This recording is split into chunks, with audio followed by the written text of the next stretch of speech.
dilkii gudoomiyaha gobolka Banaadir ee dhawaan dhacay waxa uu dhaliyay su'aalo badan oo ay ka mid yihiin intee ayay leeg tahay ku dhex jiritaanka al-shabaab ee hay'adaha dawladda. gabadha geysatay qaraxa waxay muddo badan xubin firfircoon ka soo dhex ahayd bulshada iyadoo la kulantay madaxweynayaal, wasiiro iyo mas'uuliyiin kale. ugu dambeynna waxay noqotay xubin sare oo ka tirsan maamulka gobolka Banaadir. haddaba imise qof oo la mid ah Basiire Cabdi Maxamed oo magaceeda dhabta ah uu ahaa Maryam iyo gabadha kale ee kalkaaliyaha u ahayd Degan oo magaceeda dhabta ah uu ahaa Hodan ayaa ku dhex jira laamaha dawladda. maxaa la samayn karaa si loo ogaado khatar intee leeg ayay ku yihiin hay'adaha dawladda iyo shacabkaba? waa mawduuca barnaamijka galka baarista ee toddobaadka.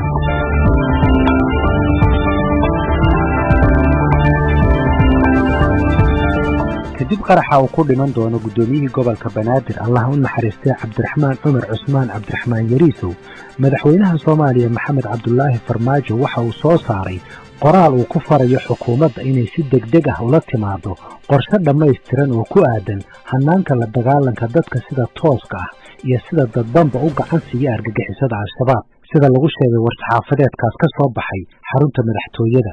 madaxweynuhu waxa uu yidhi suurtagal ma aha inay nagu dhex jiraan dadka gacanta siinaya argagixisada, dadkeennana dhibaataynaya. waxaa laga sugayaa xukuumadda inay la timaado qorshe lagula dagaalamayo dadkaasi. haddaba intee ayay leegyihiin dadkaasi? dhibaato intee leeg ayaa ka iman karta?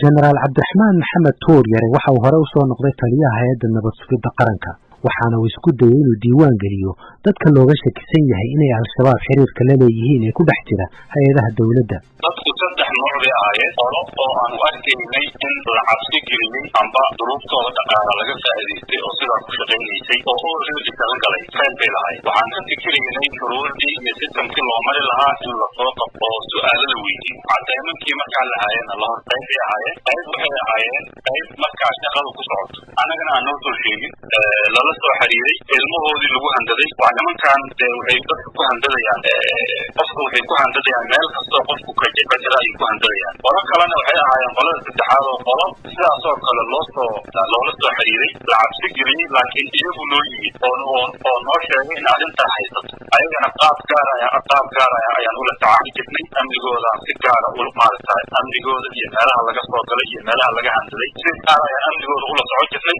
dad gaara oo shaqada la haya oo xiriirka inay sii wadaan oo ayagana shaqada la sii haya oo ilaa qofkii handadaya iyo dadkii handadaya laga daba tago. unit gaar ayaa u samaysnaa arrintaas. dadka qaar aan interrogate garayno aan soo qabanay wasiire ayay chief security u ahaayeen qaarkood. chief security ama chief protocol ayay dad wasiira u ahaayeen. qaarkood dad kaloo madax ayay u ahaayeen. markii aan soo qabanay oo interrogate garanaynana waxaa dib naga qabsaday dad madaxda ahaa oo ay dadkaa shaqeeyeen. dabayaaqadii 2015 ilaalada madaxtooyada iyo kuwa gobolka Banaadir waxaa loo xil saaray sugitaanka amniga xarunta gobolka. hase yeeshee ilaalada gobolka iyo kuwa madaxtooyada labadaba waxaa munaasabada ka horgalay shaki weyn oo dhinaca amniga ah. kadib markii nin munaasabada ka dhex cadcada la isku qabtay inuu ka socdo madaxtooyada iyo inuu matalayo gobolka, jenaraal tuur yare ayaa gacanta ku qabtay kiiska. waxaan helana warbixin ah in qof aad looga shakiyo dhaqdhaqaaqiisa oo dadka hawsha wada ka mid yahay. unitkeeni gaarka ahaa dadkii brotokoolka gobolka ay si hoose waxay u weydiiyeen waayo qofkaa mataqaani waxay u sheegeen qofkaasi wuxuu ka socdaa koofiyacasta madaxtooyada ka socota ayuu ka mid yahay. sidaasuu noo sheegtay. si hoose ay haddana koofiyacasta uu tagay waxay dhaheen qofkaa mataqaani maya gobolka uu ka mid yahay oo qolada gobolka oo brotokoolka ayuu ka mid yahay. marka kuwii gobolkana wuxuu isaga dhigay nin brotokoolkii madaxtooyada ka socda oo especially dadka ciidankan koofiyacasta si gaara ula shaqeeya. qoladii koofiyacasta brotokoolkii madaxtooyada ka socotana wuxuu isaga dhigay inuu gobolka ka mid yahay. baaritaankaas waxaa meesha ka dhacday in qofkii lasoo qabto dad kaloo related la ahaa lasoo qabto baaritaanna la geliyo. dabcan halkaana waxay dhacday in xafladii ay dhowr saac dib u dhacdo.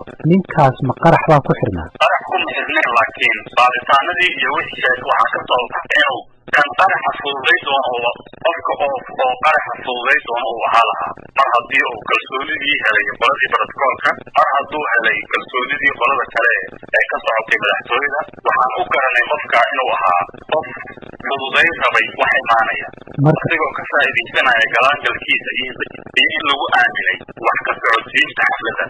xafladda marka yaa iman lahaa oo ka qayb geli lahaa xafladdaas madaxda dalka ugu sareysa ayaa imaan lahaa dabcan haddii koofiyad ay tagto meel waad fahmi karaysaa waxaan maqlay madaxweynuhu inuu tegi rabay xafladda waa sax waay madaxweynaha diga khubaradu waxay aaminsan yihiin in waxa ugu weyn ee al-shabaab ay ka faa'iidaysanayso ay tahay laamaha amniga ee daciifka ah iyo nidaamka hubinta shaqaalaynta oo aan jirin laakiin al-shabaab kuma tiirsano oo keliya dadka shaqooyinka ka helaya laamaha dawladda hase yeeshee waxay awood u leeyihiin in kuwa u shaqaynaya dawladda ay howlahooda u fuliyaan tusaale waxaan u soo qaadan karnaa cabdiweli maxamed macow madaxii amniga ee garoonka diyaaradaha muqdisho oo bishii febraayo ee 2016 fududeeyey qaraxii lagu soo rakibay kombiyuutarka ee lala beegsaday diyaaradda Daalo Airlines haatan cabdiweli waxa uu ku xukuman yahay xabsi daa'im 8 bishii Juulaay 2014 waxaa al-shabaab weerar culus ay ku qaaday madaxtooyada Soomaaliya weerarkaasi waxaa dadkii loo qabtay ka mid ahaa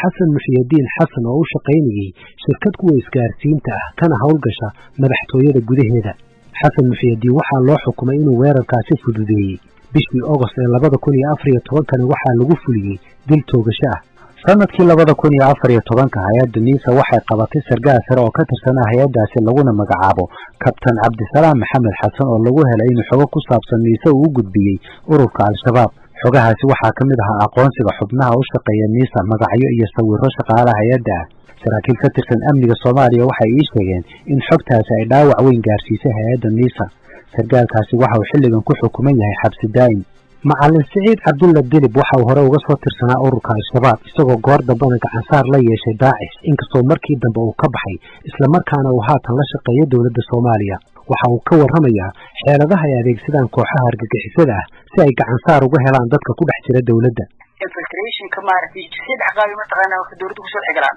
waa ikhtiraaq iyo tajniid iyo muxuu ahaa yaani waa qof ma taqaanaa kow inay ma taqaan infiltration sameeyaan qof intii soo dirsan dawladdu u soo xigaro maartay iyo qof dawladda ku jiro inuu shucuur ka galaan ama qof dawladda ku jiro oo inay lacag leeyeen wuxuu rabaa in shirada lacag maartay shaqadu qaba lacag ka gadanaya marka waxay sameyn jireen markii hore maartay sheegeen waxay aad u heli jireen maartay wax ajiga aad u heli jireen horta waxay ku guul dareysteen inay ikhtiraaq dawladda ku sameeyaan way soo rag badan soo direen maartay dawladda soo dhaxgalay way jiraan way ku sabri waayeen midkii la soo diray marka xoog ku joogo iska laabtaa taas guul fiican way sheegeen waayeen recruitment-ga maartay sheegeen taasna way ku fashilmeen laakiin waxay aad u heli jireen maartay ajiga qof dawladda ka tirsan oo militariga ama meel kale joog inay wacaawimaad macluumaad ka qaadaan inuu wax u fududeeyo inuu wax u gudbiyo waxaas oo kale aad u heli jiray marka hore maxay uga bedeshaan lacag intee leeg wala wax saas u badan ma $200 waxaas $200 $300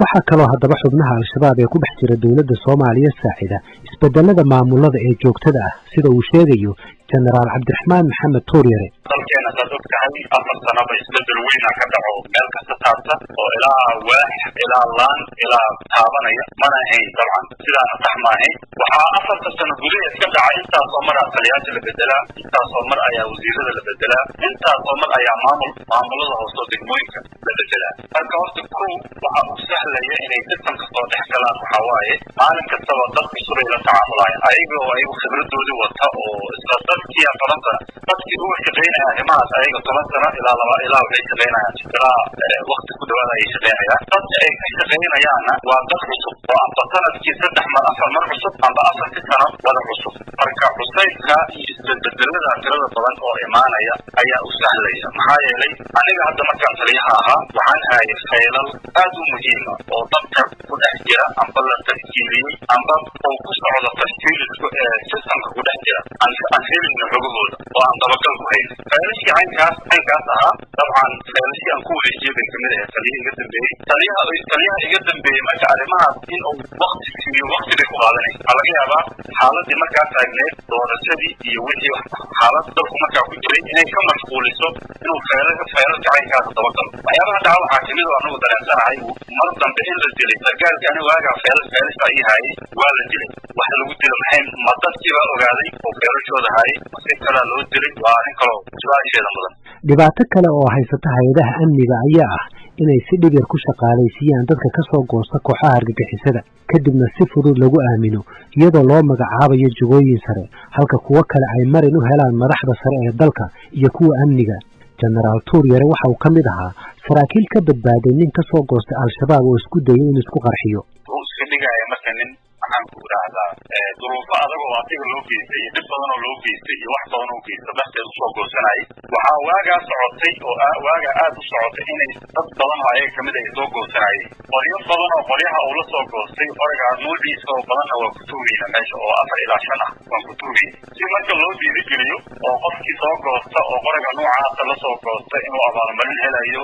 waxaa laga lahaa ujeedada sargaalkii hayo marka loo xilsaaro ayuu aad isugu kala dhigay. sargaalkii wuxuu soo gudbiyey ribood ninkaan in la aamini karo lana abaalmariyo. abaalmarintii ayaa loo sheegay marka in ilaa taliyihii iyo saraakiishii ugu sarreysay la abaalmarinayo. sidaa ayuu ku yimid marka subaxii hore ayuu yimid taliska waa la keenay. sargaalkiibuu markaa la alamiteeyey wuu noqdo marka noqoshadii dambe ayuu isku soo xidhay qalabkan ayadoo marka la sugayo in sargaalka uu keeno la sugayo. sargaalkina waa siga sugayo ayaa aad bay u foojigneed xarunta waaga amnigeedana aad u sugnaa. xaaladana waa sidaas ayaa iridii labaad ee xarunta uu yimid. baaritaankii markii la geliyana waa la arkay marka sidaas ayuu ku qaxay meeshii uu ku qaxay. waagaa wixii ka dambeeyana dee waxaa dhacday in aragti gaara iyo qorshe gaara laga yeesho dadka isu soo dhiibaya iyo dadka la aaminayo. procedure baa laga dejiyey jilid baa loo sameeyey waagaas. arrintaa waxay sababta marka in process adag la marsiiyo dadka isu soo dhiibaya. jenaraal cabdalla maxamed oo horey u ahaan jiray taliye ku-xigeenka hay-adda nabad sugidda Soomaaliya ayaa sheegay in dowladda federaalka looga baahan yahay inay la timaado go'aan siyaasadeed oo wax looga qabanayo dadka ku dhex jira dowladda ee gacansaarka la leh ama howlaha u fududeeya argagixisada. wallahi arrintaas horeyna madaxda xilligan jooga waan kala hadlay maadaama dadka qaarkood ay yihiin dad madax sare ah oo saameyn ku leh dowladda oo ama mas-uuliyaal la dhaho ama wax kalaba lagu sheegay dowladda saameyn ku leh. waa arrin u baahan la dagaalanka argagixisada ee dowladda ku dhex jira. wuxuu u baahan yahay go-aan siyaasadeed u baahan yahay. wuxuu u baahan yahay go-aan madaxda sare ee qaranka inay ku qancaan afarta ay ayaga ku dul fadhiyaan si fahmaan ay go-aan ka qaataan inta aysan ku qarxin. argagixisada waa miino mar walba qarxi karta. inta aysan ayaga ku qarxin inay go-aan qaataan oo go-aan siyaasadeed oo maxaan ku idhahdaa lagu istaajinayo lagu joojinayo dadkan sharciga lagu horgeynayo go-aankaas inay qaataan. waa haddii ayaga go-aankaas qaadan karinna dadkaan sidaanu u soconaa. qof kale go-aan u qaadan kara ayaga ma jiro.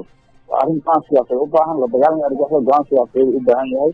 haddii aan dib ugu laabto gobolka Banaadir gudoomiyaha degmada Xamarweyne Cabdulqaadir Maxamed Cabdulqaadir oo weerarkaasi ka badbaaday ayaan weydiiyey waxa uu ka yaqaan gabadha weerarka geysatay.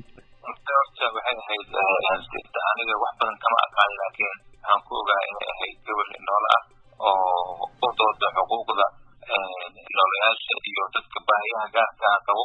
qaabkaasayna kusoo gashay gobolka Banaadir. gudoomiyaha gobolka Ilaahay uu naxariisto wuxuu ahaa in aad dadka ula tacaatufa dadka masaakiintana kaalmeeya uusan jeclayn in dadka la dhibo. wuxuu ahaa nin aad ugu naxariisto dadka baahiyaha gaarka ah qabo inta aniga aan ogahay. marka qaabkaasi ayay kusoo gashay maadaama ay tahay gabadh noolaa hamina leh oo aad u hadlayso. gabadh aad u hadal taqaanay ahayd. way ka dhiiban jirtay komitiyo markii barnaamijkan tubta la qabanayo komitiyadeeda way ka dhiiban qaabdaaci jirtay. marka lagu hadlay tuhun oo iga soo garay aan isdhahay gabadhaas maysan jirin maalintaas meesha la fadhiyo. aragtiyaheeda maxaa ka mid ahaa oo kuwa ugu caansaneed ka xusato? wallahi waxay dhihi jirtay degmooyinka oo kale dadka baahiyaha gaarka ah qabo in aan la dayacin inay awoodaan inay yihiin dad awooda inay wax bartaan hami ay leeyihiin aan meelahooda lagu dayacin lasoo aruuriyo garab la siiyo wax la baro ayna awood u leeyihiin ay leeyihiin dad wax baran karo diyaaran ay u yihiin waxyaabaha noocaasi gaadhi. al-shabaab marna ma ka hadashay ama arrimaha amniga iyo si wax looga qaban kara iyo arrimaha amniga ayadoo ka hadlayso weligeyga ma arag jirar amni ah ayada shaqo kuma lahayn. waa gartay markii ugu horreyseed aragta goormeed adiga? anigu waxaan gobolka kahor banaankaasaan isaga arki jiray laakiin shaqadan gobolka markay kusoo biirtaan koranka arki jiray maadaama ay dumar tahay dhanka waxay ka dhaween dumarkii ka dhaween. weligaa marna ma la sheekaysato sheekamida dhex martay? maya weligeeda sheekana ma dhex marin. kolley dacdadan wax badanaa laga baranaa sida ay wax u dhaceen waxay noqon doontaa cashar ay noqon doontaa oo hay'adaha amniga ay wax ka bartaan maamulkana uu wax ka barto. barnaamijka galka baaristu waxa uu la xiriiray laamaha amniga ee dowladda Soomaaliya waxa kale oo uu la xiriiray maamulka gobolka Banaadir dhammaantoodna waxay ku gacan sayreen inay waraysi siiyaan barnaamijkan galka baarista. su'aalaha aan doonayna inaan wax ka weydiino waxaa ka mid ah sidee lagu shaqaalaysiiyey Maryan oo loo yaqaanay Basiire Cabdi Maxamed iyo Hodan oo loo yaqaanay Degan. su'aalaha kale ee isweydiinta u baahan waxaa ka mid ah yaa soo xulay ciidanka amniga ee ilaaliya xarunta gobolka Banaadir. sideedaba amniga gobolka Banaadir ma waxa uu hoos tagaa wasaaradda amniga madaxtooyada Soomaaliya mise gobolka. marka ugu horeysa ee mas'uuliyiinta dawladdu ay doonayaan inay ka jawaabaan su'aalahaas iyo kuwa kale barnaamijka galka baaristu waa idiin soo gudbin doonaa.